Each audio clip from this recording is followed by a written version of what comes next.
Elphinstone पुलाच्या पाडकामामुळे जुन्या इमारतींना धोका निर्माण झालाय। अनेक घरांना धक्के जाणवले। सीलिंग कोसळल्यानंतर स्थानिकांमध्ये भीती पसरली। जुन्या पुलावरील या कामामुळे हादरे बसलेले आहे। तर एल्फिन्स्टन पुलाच्या पाडकामामुळे धोका निर्माण झालाय आणि याचाच आढावा घेतलाय आमचे प्रतिनिधी शुभम उमाळे यांनी। मी एल्फिन्स्टन पूल या ठिकाणी आलेलो आहे आणि मागील अनेक महिन्यांपासून एल्फिन्स्टन पुलाच्या जे नूतनीकरण होणार आहे, नवीन बांधकाम होणार आहे, त्याच्यावरनं स्थानिक रहिवाशांचा कुठेतरी विरोध होता आणि याच्यावरनं कोर्टापर्यंत जे आहे सर्व गोष्टी गेल्या होत्या। सध्या मी एल्फिन्स्टन पूल या ठिकाणी आलेलो आहे।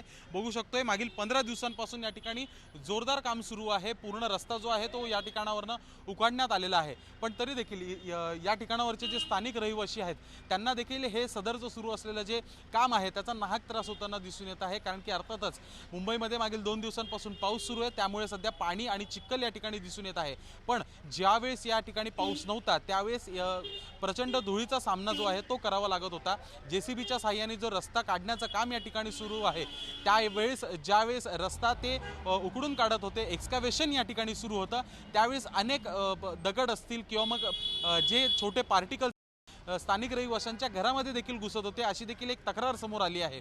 अर्थातच बघू शकतो नवरात्रीचे दिवस आहेत आणि नवरात्रीचे दिवस सुरू असल्या कारणाने या ठिकाणी ब्रिज लगत असलेले 2 मंडळ आहेत, एक परळची माऊली आणि सोबतच त्याच्या बाजूला परळ पश्चिम विभाग आणि टाटा वेलफेअर सेंटर यांच्यातर्फे सार्वजनिक नवरात्र उत्सव मंडळ हे देखील या ठिकाणी आहेत। त्यामुळे याचा फटका जो आहे सदरच्या कामाचा तो देखील यांना पडलेला आहे आणि ज्यावेळेस देवीचं विसर्जन या ठिकाणावर होणार आहे नवरात्र उत्सवानंतर त्याच्यानंतर या ठिकाणी पत्रे लावण्यात येणार आहेत। रस्ता देखील खूप आखूड आहे, रुंद आहे, नागरिकांनाच हा रस्ता चालायला कमी पडतो आहे ब्रिजच्या बाजूचा असलेला। आणि त्यावेळेस समजा रुग्णवाहिका किंवा इतर कुठली महत्त्वाची शासनाची गाडी समजा या ठिकाणावर येते तर चांगलाच फटका जो आहे तो या गाडीला बसणार असा एक अंदाज जो आहे तो देखील व्यक्त करण्यात येत आहे। सध्या बघू शकतो सकाळची वेळ आहे, कशा पद्धतीने रहदारी आहे।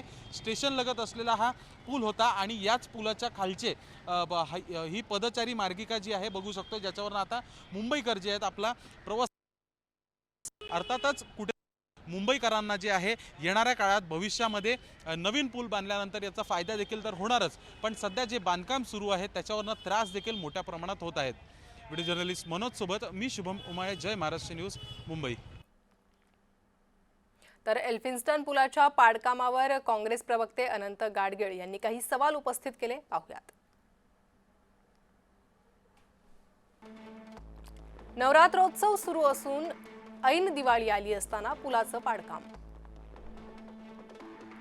परळ शिवाजी पार्क माहीम माटुंगा दादरपर्यंत प्रचंड वाहतूक कोंडी। वाहतूक कोंडीमुळे प्रदूषण आणि पेट्रोलचा अतिरिक्त खर्च, वेळेचा अपव्ययही।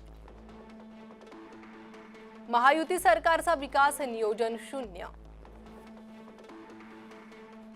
अशी टीका त्यांनी केली आहे।